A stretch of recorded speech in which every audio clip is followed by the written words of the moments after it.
Welcome back to your Profit Mastery System Part 2. And what a value-packed presentation we have for you today. You are going to learn practical ways you can reduce essential costs today. In the first installment of the Profit Mastery System, you learned that to increase profits you had to reduce expenses. Increase your margin of safety, which is the gap between break-even point and your operational capacity. Increase leads. And increase sales. You were also given many strategies to start increasing profits. Let's take another look at the profit system.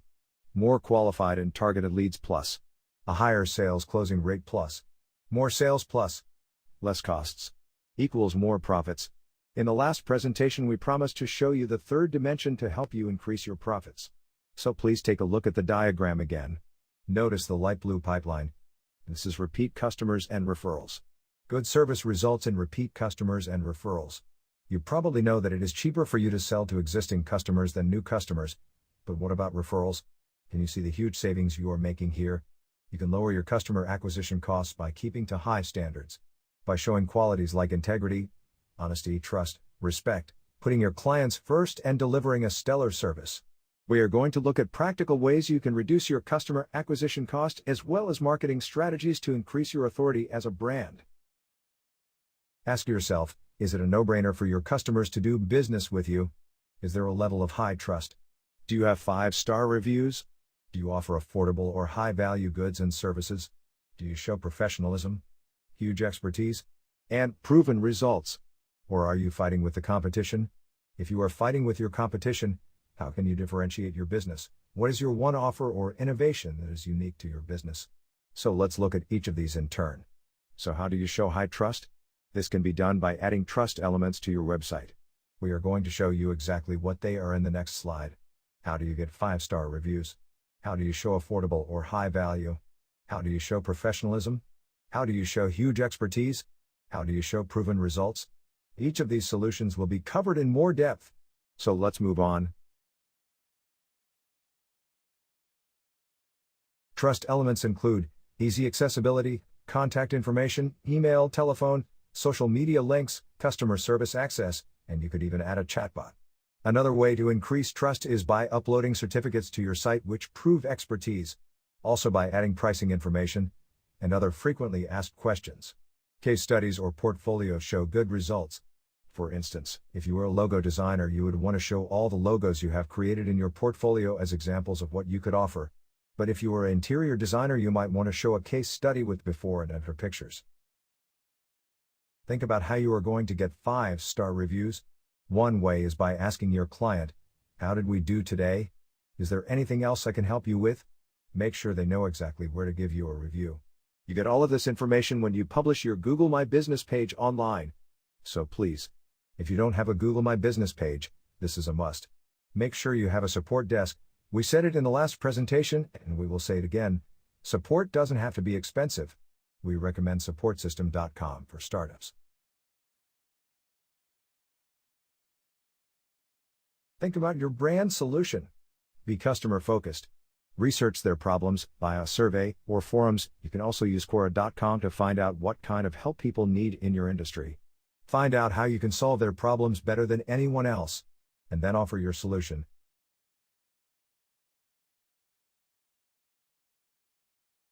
Be professional. What impression are you giving? What is your customer's experience? What impression of your business do they get from your website? Is it out of date? Missing information? Tacky? Is it built on a clunky platform? Is it slow? Does it load properly? If your website does not show a high level of professionalism, what does that say about you and about your business? What about your premises? Are they clean and well organized? Is there space? Maybe a seating area and refreshments for visitors to feel like they are welcome guests? What about your staff? What does their dress, grooming, and speech say about your establishment?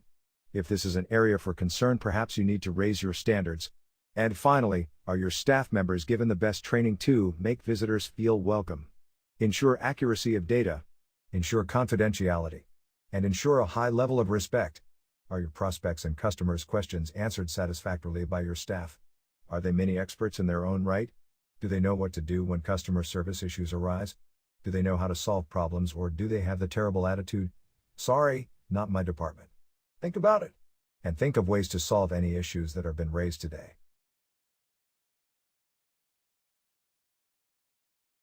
Now think about your level of expertise, which also includes your staff. Are you keeping up to date with industry trends? Imagine riding a bicycle, you have to keep forward momentum or you will fall off it. If you stay with the same level of expertise year after year, you no longer remain competitive. If you stay with the same level of content year after year, you will fall behind your competition. You can be innovative and new whilst keeping to traditional values. The next area we need to take a look at is proving your expertise. The biggest way to gain trust is to prove it. Ask yourself, how is your website showing your expertise? How is your sales communication building trust? Trust equals sales. Your salespeople will lose potential customers if they do not prove it. Think about their scripts. Do they need better training?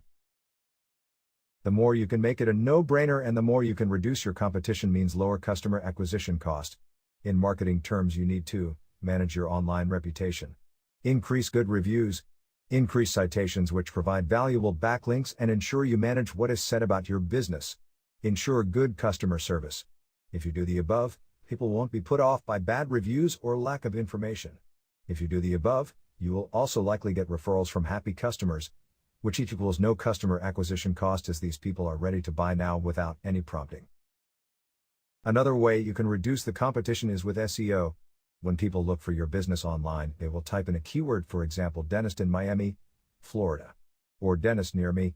Google then produces its listings of dentist results. However, statistics show that people do not do much research. They simply look at what the search engine has provided on page 1 and then choose from that. About 90% of people never go on to search on page 2 of the Google listings, which means you need your business website to be on page 1 for those specific keywords that your ideal customers are typing in. SEO or search engine optimization is the marketing strategy which will enable you to beat most of your competition and increase visitors to your website, as there are only 10 coveted spots on page 1 for any keyword. When you are looking for an SEO service, you should find an SEO specialist who can prove first page ranking for websites, otherwise you will likely waste your SEO investment.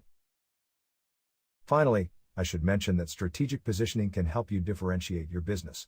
Cost focus is where you develop a lower cost advantage over competitors, but only on a small segment of a market. Cost leadership is where you gain market share by being lower priced than others and going after a big market share in the industry that they operate within. Differentiation, where your products and service is different from anyone else. The price is set by you. You can focus on a larger target market than you would for the differentiation focus strategy.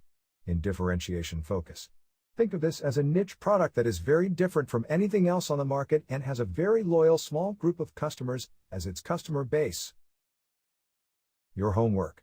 Take some time this week to chew on your unique selling point, your brand solution, innovations, special proprietary training, your value ladder, which leads to your core one offer. Brainstorm for anything marketable that will set you apart from your competition and give you an edge.